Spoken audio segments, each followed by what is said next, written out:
እጅግ በጣም አሳፋሪ አሳዛኝ አዋራጅ መረጃ እየላችሁ መጥቻለሁ። ብሩክ ኒውስ የሰራውን ቪዲዮ ከደቂቃዎች ቆይታ በኋላ አጥፍቶታል። ይሄም ብዙዎችን አስቆጥቷል። አሰላሙ አለይኩም ወራህመቱላሂ ወበረካቱ። ወደ ተከበራችሁ ክብራትና ክብራን ውድ ቤተሰቦች ሁላችሁንም ሰላም ብያለሁ። ዛሬ እጅግ በጣም ወሳኝ ሆኖ ሁለት መረጃዎችን እየላችሁ መጥቻለሁ። አንደኛውና የመጀመሪያው ይህ የምታዩት የሳውዲያዊ ፎቶና የኢትዮጵያዊ ፎቶ ነው። እጅግ በጣም አሳዛኝ ጸያፍ ተግባር ተፈጽሟል። የት ኢትዮጵያ ላይ ይህ ሳውዲያዊ ኢትዮጵያ ብሎ መጥቶ ሀገራችን ዶክተር ነው። ነገር ግን የተሰራው ስራ እጅግ በጣም ያሳዝናል። እጅግ በጣም አንገት ያስደፋል። ዝርዝሩን እየላችሁ መጥቻለሁ። ሁለተኛው በብሩክ ኒውስ ጉዳይ ነው። ብሩክ ኒውስ መግቢያው ላይ ያያችሁት ነው። በሱንም በዝርዝር መጥቻለሁ። ነገር ግን ብዙ ሙስሊሞች ተቆጥተዋል። ብዙ ሙስሊሞች ለምን አጠፋው እያሉ ቁጭታቸውን ይገልጹ ይዘዋል። ያን ከማድረጋችን በፊት ግን ኢስላማዊ ሚዲያዎችን የቱን ያክል እንዲዳከሙ የቱን ያክል እንዲወድቁ ሰበብ ሆነናል። እንዲነሱስ ምን አድርገናል የሚለው የራሳችን ጥያቄ ነው። በዝርዝር ብሩክ ኒውስ የሰራውን በአክሱም ሙስሊሞች ዙሪያ ከደቂቃዎች በኋላ ወዳው አጥፍቶታል። ለምን የሚለውን ዝርዝር መረጃውን እየላችሁ መጥቻለሁ። አብራችሁን ቆዩ። ላይክ፣ ሰብስክራይብ፣ ሼር በማድረግ አሁንም ቢሆን ቪዲዮ ብዙዎች ጋር እንዲደርስ አድርጉት። የአክሱም ሙስሊሞች ተኛን ድምጽ ይፈልጋሉ። ሁለተኛው እንደ ኢትዮጵያ እንደ ሀገር የሚያሳፍር ተግባር ተፈጽሟል። ይሄ ቀይ ሸሚዝ የለበሰውና ይህ ቶብ ለብሶ ጎን ያለው ሳውዲያዊ ላይ የተሰራው እጅግ በጣም አሳፋሪ ነው። ከሳውዲ ድረስ መጥቶ አዲስ አበባ ላይ ከተሰራ በኋላ ዝርዝሩ ምንድነው የሚለው ቀጥታ አሳያችኋለሁ ማለት ነው። አብራችሁ ቆዩ። መልካም ቆይታ። ውድ ቤተሰቦቼ እንዳልኳችሁ እንግዲህ ጉዳዩ እጅግ በጣም ጸያፍ አሳዛኝ አንገት ሰባሪ ቢሆንም ሁሉም ጋር መረጃው ደርሶ ምናልባት አንዳንዶች ልብ ገዝተው ከእንዲህ ያለ ጸያፍ ድርጊታቸው ቢታቀቡ በሚል ነው። እንዳልኳችሁ ሼር ላይክ አድርሳችሁ ለሁሉም እንዲዳረስ እንደምታደርጉ ተስፋ አደርጋለሁ። በውጭ ሀገር ዜጋ ላይ ስርቆት የፈጸመው ግለሰብ በቁጥጥር ስር ዋለ ይላል። ታዳሳ ምንድነው ጉዳዩ? አዲስ አበባ ሚያዝያ 19 ቀን 2018 በአዲስ አበባ ከተማ የሰሌዳ ቁጥር ኮድ 2 ወይም ደግሞ አዲስ አበባ ማለት ነው 00672 በሆነ የዴስክ ኤክስ ተሽከርካሪ የታክሲ አገልግሎት ሲሰጥ የነበረ ግለሰብ የሳውዲ አረቢያ ዜግነት ያላቸውን መንገደኛ ንብረት በመስረቅ በቁጥጥር ስር መዋሉ ተገለጸ ይላል። ግለሰቡ ድርጊቱን የፈጸመው ሚያዝያ 4 ቀን 2018 ዶክተር ጣሂር ሐሚድ የተባሉ የሳውዲ ዜጋን ከቦሌ አውሮፕላን ማረፊያ አሳፍሮ ወደ ቂርቆስ ክፍለ ከተማ አይሻ መስጂድ አካባቢ ካደረሰ በኋላ መሆኑ ታውቋል ይላል። ልብ በሉ እንግዲህ አንድን የውጭ ሀገር ዜጋ እንደውም የሀገራችንን ስም ታሪክ ዝና ለማስጠራት መንከባከብ እንጂ እነሱን ወዳልሆነ ቦታ ወስዶ መስረቅ ተገቢ ነው ብላላችሁ? ይሄ እንደ ሀገር አያሳፍርም? አያሳዝንም? ይሄ ዜጋ ሄዶ ለሀገሩ ሰው ምንድነው የሚያወራው? እኛስ ተዛ በኋላ ስማችን ምንድነው? የእውነት ባንዲት በትንሽዬ ስህተት ነው ብዙ ነገር የሚበላሸው ማለት ነውና ለማንኛውም ጉዳዩ ልጨርስላችሁ።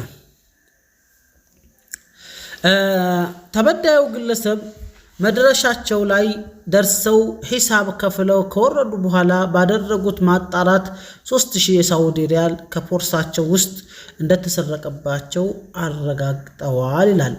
ጉዳዩን ለቂርቆስ ክፍለ ከተማ ፖሊስ መምሪያ ላንቺ አካባቢ ፖሊስ ጣቢያ በማመልከታቸውም ፖሊስ ባደረገው ከፍተኛ ክትትል ተጠርጣሪውን ሚያዝያ 10 ቀን 2018 ገንዘቡን ወደ ኢትዮጵያ ብር መንዝሮት እያለ በቁጥጥር ስር ሊያውለው ችለዋል ይላል። የአዲስ አበባ ፖሊስ ጠቅላይ መምሪያ በጉዳዩ ላይ በሰጠው ማሳሰቢያ ማንኛውም የትራንስፖርት ተገልጋይ ደህንነቱ የተጠበቀ ጉዞ እንዲያደርግና ህጋዊነታቸው የተረጋገጠ እንዲሁም በጥሪ ማዕከላት የሚገኙ የታክሲ አገልግሎቶችን እንዲጠቀም ጥሪ አቅርቧል ይላል። ኮመንትን ብታው አዋረድን ወይኔ የሚል ነው። እጅግ በጣም የሚያሳፍር ነው። አንዳንድ ግን ጅሎች ይስቃሉ። ይሄ የሚያስቅ አይደለም። እንደ ሀገር የሚያዋርድ የሚያሳፍር እንጂ የሚያስቅ ምንም አይነት ጉዳይ የለውም። ወላሂ እንደ ሀገር አዋራጅ ነው።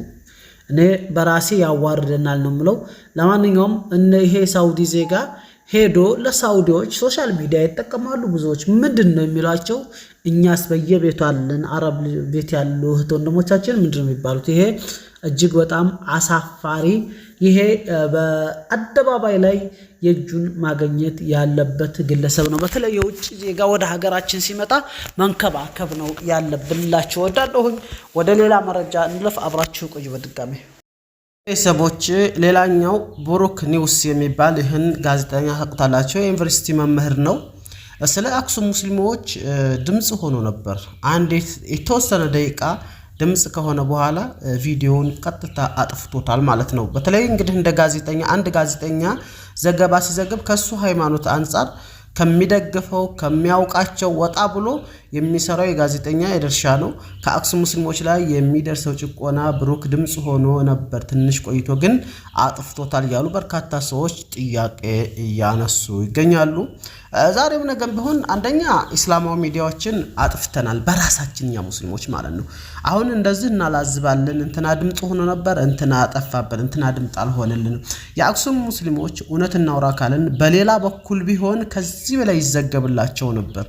የአክሱም ሙስሊሞች እጅግ በጣም በተወለዱበት ባደጉበት እትብታቸው በተቀበረበት ላይ አትቀበሩም ብሎም አስፓልት ጥቁር አስፓልትን አንድ የሙስሊም አስክሬን ወይም ጀናዛ መርገጥ ወንጀል ነው እስከሚባሉ ድረስ ነው። እንግዲህ ይህን ያክል የከፋ ጥግ ነው የሄዱት። አንድ አስክሬን ማቋረጥ ጥቁር አስፓልት ፈጽሞ አይቻልም፣ ክብሩ አይደለም። አንድ ሙስሊም ከሞተ ጥቁር አስፓልት ላይ መታየቱ ለኛም ክብር አይደለም።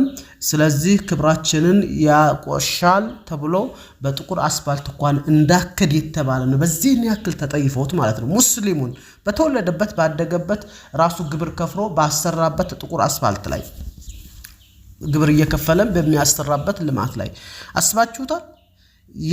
ያንን ደግሞ የሚወስኑት የሚገርማቸው ህገ መንግስት ባለበት ሀገር ላይ የሃይማኖት አባቶች እስኪ አፋር ላይ የሌላን እምነት ተከታይ እንደዛ አታደርጉ ይባሉ። እውነት እናውራ እስኪ ሶማሌ ላይ ይባሉ። ወላሂ እናሳዝናለን። እኛ ሙስሊሞች ትልቁ ችግራችን እስላማዊ ሚዲያዎች፣ በተለይ እስላማዊ ዘገባ ከተዘገበ የሚያው የለም። ሃሩን ሚዲያን አይታችሁታል። በፊት በየቀኑ ቪዲዮ ይለቃል፣ ጠፋ ቀረ። ሌሎችም በርካታ እስላማዊ ሚዲያዎች ተከፍተው ነበር። እነ ቢቢኤን፣ እነ ፍትህ ሬዲዮ፣ እነ አሊፍ ሬዲዮ፣ እነ ንቃት ሬዲዮ፣ ሌሎች በርካታ እስላማዊ በተለይ በድምጣችን ሰማ ጊዜ ተንቀሳቅሰው ነበር። ከዛ ወዲህ ግን እየቀነሰ ብቸኛ የእስላማዊ ሚዲያ ወይም ደግሞ የሙስሊሞች ድምጽ የሆነው ሃሩን ሚዲያ ነበር። እሱም ተነጨራሹም እንዲጠፋ አድርገነዋል። ማን? እኛ ራሳችን፣ ማንም አይደለም። ስለዚህ ብዙ ጊዜ እናላዝባለን። ይሄን አሁን ብሩክ ኒውስን ለምን አጠፋ የሚሉ በርካቶች ናቸው። ለምን ገሌ ድምጽ አይሆንም? ለምን ጉርሻ ድምጽ አይሆንም? ጉርሻ ድምጽ ሲሆን ለአክሱም ሙስሊሞች አይታችሁታል? የለም አልሆነም። ሌሎችም በርካታ ሶሻል ሚዲያዎች ማለት ነው። ስለዚህ እኔ በእነሱ ምንም የማየው ጥፋት የለም። ሁሉም ጥፋት ከኛ ከራሳችን ነው ብለው ጉርሻም ፔጅ ትንሽ እንደውም ዘሀበሻ ትንሽ ዘግቦታል መሰለኝ የተወሰነ፣ ሁሉንም ባይሆን ዘሀበሻ ሻል ይላል። ሌሎቹ እንደምታዩት ሁሉም ይዘግቡና ያጠፉታል። ምክንያቱም በእምነታቸው ላይ ጫና ሊደርስባቸው ይችላል፣ ወይም ደግሞ እኛ ስለማንተባበር ማነው። ግን መሆን ያለበት ሙስሊም ሆኖ ክርስቲያን ሲበደል ታየ መዘገብ። ፍትህ ኢስላም የፍትህ ሃይማኖት ነው። ክርስቲያን ሆኖ ደግሞ በተለይ ጋዜጠኛ ሆነ ሙያተኛ ስትሆን ለሁሉም ፍትህ ነው መቆም ያለበት፣ ለሀገርህ ወይ ለምን አይደለም። ያንን ዘገባ ህዝቡን መስማት ስላለበት መዘገብ መቻል ነበረበላችሁ ወዳለሁኝ። ለማንኛውም በጣም የሚያቃጥል በጣም የሚያናድ ነው። ስለዚህ ገሌ ማላዘብ ሳይሆን እስላማዊ ቻናሎችንም ማሳደግ ማገዝ ነው። በተለይ በዚህ ዙሪያ ላይ አጠንክረው የሚሰሩ እና ሃሩን ሚዲያ፣ ሌሎችም በርካታ ቻናሎች አሉ እና ኡማ ቲቪ፣ ሌሎችና ነጃሽ ቲቪ እንደነዚህ ያሉትን ታላበረታታን። አፍሪካ ቲቪን አይታችሁታል? አፍሪካ ቲቪ ከዚህ ሁሉ ህብረተሰብ ውስጥ ከዚህ ሁሉ ሙስሊም ህዝብ ውስጥ 50 ሰው የማያየለት ቪዲዮ አለ። አይታችሁታል? ዜሮ ቪው ያለው ማለት ነው። ዜሮ 50 ሰውማ ውድ ነው። 50 ሰው አንድ ሰዓት አንድ ትልቅ ዓሊም እድሜው ልኩን 50 ዓመት 60 ዓመት የቀራውን ዕውቀት ለኛ ያስተማረ አንድ ሰው ዜሮ ማይለት ቻናል ቪዲዮ አለ ሌሎችም እንደዚሁ ማለት ነው ሃሩን ሚዲያ ከነጨራሽ ዩቲዩብ ላይ ቪዲዮ አቁሟል ምንም መልቀቅ ተቷል አልፎ አንዳንድ ጊዜ ነው ምክንያቱም የሚያው የለም ቪዲዮ ስትጭኑ ብዙ ነገር ያታግላቸዋል ኤዲት አድርጎ ቪዲዮ ጭኖ ስልኩ ላይ ምናምን ታግሎ ብዙ ነገር ስለዚህ የማያው ከለለ ምንድነው ጥቅሙ ብሎ ተቷል ይመስለኛል የለምና ብሩክ ኒውስ አሁን በጣም በዜና ጎበዝ ነው ዘጋቢ ነው ነገር ግን የሚያሳዝነውና የሚያሳፍረው ቪዲዮዋን ለተወሰነ ደቂቃ አድርገው አጥፍቷታል ይሄ እንግዲህ ወይ በመጣበት ጫና ሊሆን ይችላል ወይም ደግሞ እንዴት እምነቴን ነኝ ብሎ ሊሆን ይችላል ግን የጋዜጠኛው ሙያ አይደለም እንደ ኢትዮጵያዊነቱ ግን አልፈርድበትም ማንኛውም አመሰግናለሁ እስላማዊ ሚዲያዎችንም አበራቱ አጠንክሯቸውና ሃሩን ሚዲያን ሰፖርት አድርጓቸው አጠንክሯቸው ላችሁ ወዳለው ሰላም አለይኩም